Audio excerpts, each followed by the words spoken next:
উনি মনে হয় জানেন না, উল্টো দিকে থাকা কমিউনিটিটাও জোট বেঁধে ফেলেছে। আমি যে ওনাকে হারিয়েছি নন্দীগ্রামে, উনি যে কমিউনিটিটাকে ইঙ্গিত করছেন, তো খুলেই বলি মুসলিমদের কথা বলছেন। সেই মুসলিম কমিউনিটি এখন হুমায়ুন কবিরের পিছনে জোট বেঁধেছে বাবরি মসজিদের জন্য, মুসলমান মুখ্যমন্ত্রী করার জন্য।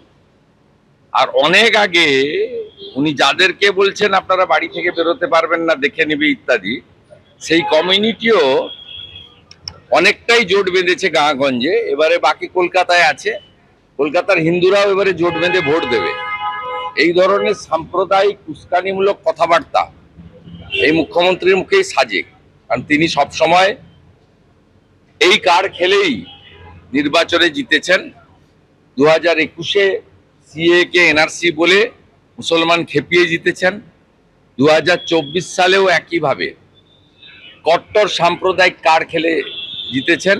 মেট্রো চ্যানেলে ধর্ণা মঞ্চ থেকে মমতা বন্দ্যোপাধ্যায় বিভিন্ন ইস্যুতে সরব হয়েছেন। গতকাল তিনি কি বললেন? আমরা আছি বলে না আপনারা সবাই ভালো আছেন, আর যদি আমরা না থাকি তখন 1 সেকেন্ড লাগবে।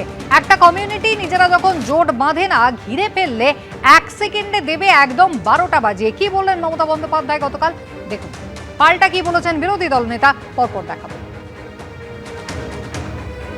आप क्यों बोलते हैं कि हम मुस्लिम लोगों को लेके आया? अगर कोई लेके आया तो आजादी का टाइम में गांधी जी को क्वेश्चन कीजिए, नेहरू जी के क्वेश्चन कीजिए, राजेंद्र प्रसाद को क्वेश्चन कीजिए, अंबेडकर को क्वेश्चन कीजिए। आप तो तब जन्म ही नहीं लिया था। আমরা আছি বলে না আপনারা সবাই ভালো আছেন, আর যদি আমরা না থাকি কোনোদিন সেরকম আসে 1 সেকেন্ড লাগবে।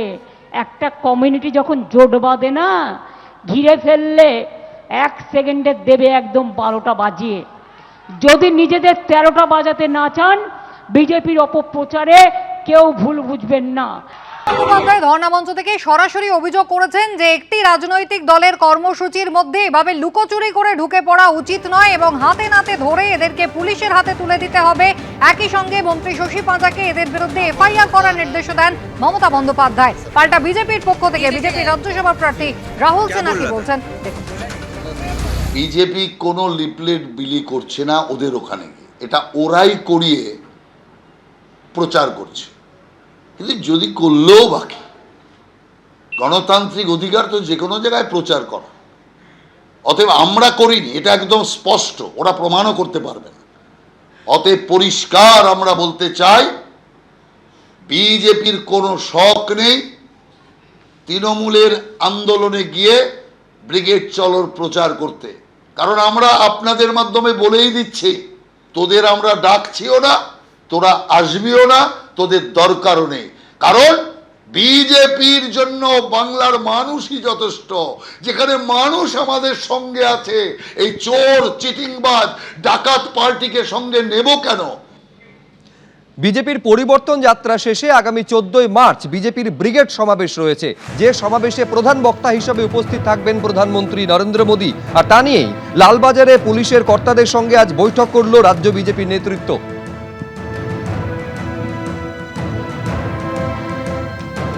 14 তারিখ ব্রিগেডে জনসভা প্রধানমন্ত্রী নরেন্দ্র মোদীর, আর সেই উপলক্ষে এদিন লালবাজারে একটি বৈঠকও হয় বিজেপি নেতৃত্বের সঙ্গে পুলিশ কর্তাদের।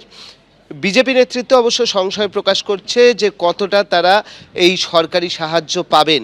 রাষ্ট্রপতির এই ঘটনার পরে তারা এ বিষয়ে একটা আশঙ্কা প্রকাশ করছেন যে কতটা তারা সাহায্য পাবেন। তবে এই মুহূর্তে আমরা দেখতে পাচ্ছি যে ব্রিগেডের মাঠে কিন্তু প্রস্তুতি শুরু হয়ে গিয়েছে, মূল মঞ্চ তৈরি হচ্ছে এবং মূল মঞ্চের সামনে যেখানে হচ্ছে বিজেপির কর্মী সমর্থকরা বসবেন সেই জায়গাটিও কিন্তু ঘিরে ফেলা হচ্ছে। অর্থাৎ বিভিন্ন জায়গায় পরিবর্তন যাত্রা হচ্ছে এবং সেই পরিবর্তন যাত্রাগুলো সবগুলোই আসবে কলকাতায়। কলকাতাতে এই পরিবর্তন যাত্রার একদম শেষ দিনে সেখানে প্রধানমন্ত্রী নরেন্দ্র মোদী তিনি তার বক্তব্য রাখবেন এবং সেই উপলক্ষেই এখানে মাঝখানে ব্রিগেডে আমরা দেখতে পাচ্ছি যে প্রস্তুতি হয়ে গিয়েছে, কিন্তু আজকে লালবাজারে যে বৈঠক ছিল সেই বৈঠকের পর বিজেপির যারা নেতৃত্ব রয়েছেন তারা কিন্তু একটা সংশয় প্রকাশ করছেন যে মুখ্যমন্ত্রী রাষ্ট্রপতির প্রতি যে ধরনের আচরণ করেছেন তারপরে প্রধানমন্ত্রীর এই সভার ক্ষেত্রে কতটা সাহায্য পাওয়া যাবে, কতটা সাহায্য পাওয়া যাবে রাজ্য সরকারের, সেই নিয়ে একটা সংশয় তারা প্রকাশ করেছেন। তবে এই সংশয়ের মাঝখানে, এই চাপানুতরের মাঝখানে আমরা দেখতে পাচ্ছি যে ব্রিগেডের মাঠে কিন্তু এই পরিবর্তন যাত্রার শেষে প্রধানমন্ত্রী এসে যে বক্তব্য রাখবেন তার কিন্তু প্রস্তুতি শুরু হয়ে গিয়েছে। ক্যামেরায় দীপ্ত চক্রবর্তীর সঙ্গে অর্ণব মুখোপাধ্যায়, এবিপি আনন্দ। এবিপি আনন্দ, এগিয়ে থাকে, এগিয়ে রাখে।